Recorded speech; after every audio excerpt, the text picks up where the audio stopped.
Aujourd'hui, on s'attaque à une énigme, une vraie énigme. Comment un pays qui est, pour beaucoup, le symbole même de la liberté, peut-il en même temps cacher des formes de contrôle social hyper puissantes mais invisibles? C'est ça, le fameux paradoxe suédois qu'on va essayer de décortiquer ensemble. Quand on dit la Suède, on a tout de suite des images en tête, pas vrai? Un modèle de progressisme, une société super ouverte, égalitaire, bref, un endroit où l'individu et son épanouissement semblent être la priorité numéro 1. C'est un peu la vitrine de l'idéal démocratique. Et pourtant, c'est là que ça devient intéressant. Et si derrière cette façade quasi parfaite se cachait un système de règles non écrites, tellement strictes qu'elles finissent par formater la pensée et les comportements? C'est précisément cette question qu'on va creuser. On part donc de là, de cette énorme contradiction entre la liberté qui est affichée partout et une pression sociale qui, elle, est bien réelle. Ce qui nous amène au cœur du sujet. Ces fameux murs invisibles du conformisme. Comment est-ce qu'ils fonctionnent au juste? Quel est le mécanisme qui se cache derrière tout ça? Alors voilà le concept clé pour tout comprendre. L'autoritarisme social, d'où? Ici, ce n'est pas la police ou une loi qui va vous sanctionner. Non, c'est bien plus subtil. C'est la peur du regard des autres, la trouille d'être mis à l'écart du groupe. C'est un contrôle diffus, mais qui peut être absolument implacable.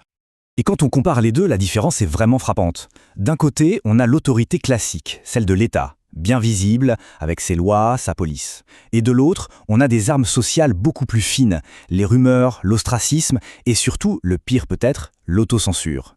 Le moment où on devient soi-même son propre censeur, juste pour éviter les ennuis. Bon, assez de théorie. Voyons comment ça se traduit dans la vie de tous les jours. Parce que les exemples, eux, sont vraiment parlants. Ce qui est dingue, c'est la panoplie d'outils de cette pression. Ça peut commencer tout doucement par une simple moquerie parce qu'on a un comportement jugé un peu hors des clous.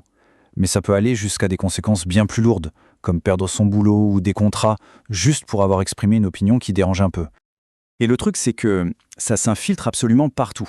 Prenez l'université, qui est censée être le temple du débat libre. Eh bien, elle devient un lieu où l'on a peur de la controverse. Et dans la vie de tous les jours, ça peut aller jusqu'à des détails comme le simple fait de parler trop fort, qui peut être sanctionné socialement. Et attention, ce n'est pas juste l'analyse d'un sociologue dans son coin. Le constat est fait au plus haut niveau de l'État. Quand le ministre de l'Éducation lui-même se met à parler de cancel culture, ça donne une petite idée de l'ambiance générale. Maintenant, on arrive à la partie la plus, disons, stimulante et sans doute la plus controversée de toute l'analyse. Et si la racine de tout ce conformisme se trouvait là où on s'y attend le moins? Une théorie qui fait le lien avec la place des femmes dans la société suédoise. L'hypothèse vient de l'anthropologue Emmanuel Todd. Et ce qu'il suggère, c'est que la Suède, justement parce qu'elle est à la pointe de l'émancipation des femmes, aurait développé une nouvelle forme d'autorité. Une autorité qui n'est plus physique, mais qui est devenue sociale et morale. Alors, comment est-ce qu'on en arrive là? Todd décompose son raisonnement. D'abord, il y a l'émancipation des femmes, qui mène à une domination dans les domaines de la culture, de l'éducation. Cette matridominance, c'est le mot qu'il utilise, elle installe une nouvelle autorité, plus morale, plus rigide. Et le conformisme, eh bien, ça devient l'outil parfait pour faire respecter cette nouvelle norme. Cette tension, elle est vraiment au cœur de tout. D'un côté, on a une domination féminine assez écrasante dans la production des idées, des normes sociales. Les chiffres dans les sciences humaines sont limpides. Et de l'autre, le pouvoir masculin reste archi-dominant tout en haut de l'échelle économique. Pour Todd, cette nouvelle autorité morale, c'est une sorte de compensation, une façon de contester ce déséquilibre économique. C'est un jeu de pouvoir subtil. Évidemment, il faut être prudent et apporter des nuances. Ce n'est pas une analyse en noir et blanc. Il y a plusieurs points importants pour ne pas tomber dans la caricature. Il faut bien garder en tête que ce n'est pas toute la Suède qui vit ça de la même manière. Et surtout, que ce phénomène n'est pas du tout exclusif à la Suède. Et puis, il y a aussi des gens pour qui ce conformisme n'est pas du tout une prison, mais au contraire un gage de stabilité, de cohésion sociale. On arrive maintenant à la fin de cette exploration.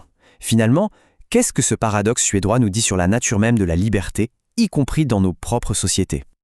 Cette phrase résume tout, en fait. Sur le papier, la liberté d'expression est totale. C'est la loi. Mais dans la réalité de tous les jours, le risque d'être jugé, mis de côté, ou même de perdre son travail pour une opinion dissidente, ça rend cette liberté beaucoup plus théorique pour pas mal de monde.